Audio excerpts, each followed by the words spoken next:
am so glad this is a recorded vote. Make it a recorded vote.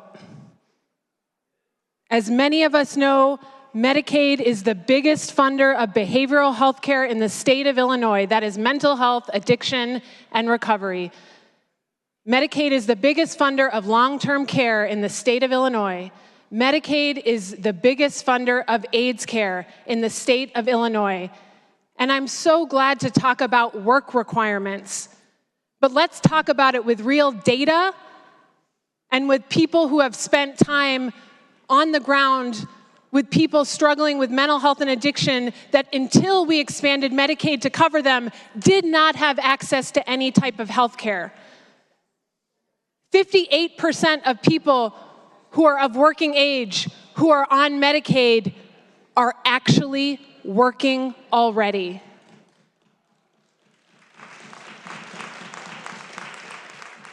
But let's talk about the folks who aren't,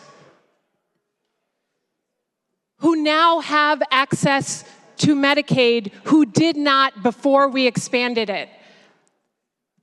These are the folks that I walked alongside when I worked in homeless outreach and as a social worker on the far northwest side of Chicago. These are folks who, previous to expanding Medicaid, their only pathway to health care was the very long and arduous pathway of Social Security disability.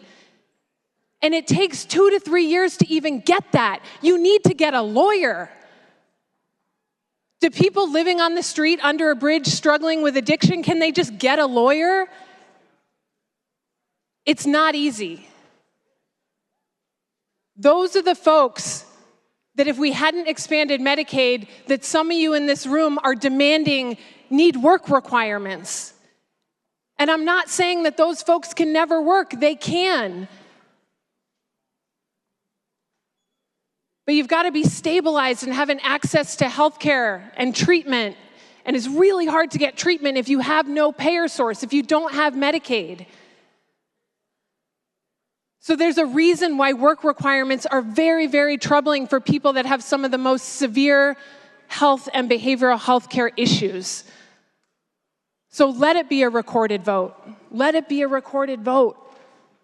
That the majority of people in this room right now who have the ability to vote can't wait to vote yes for this resolution.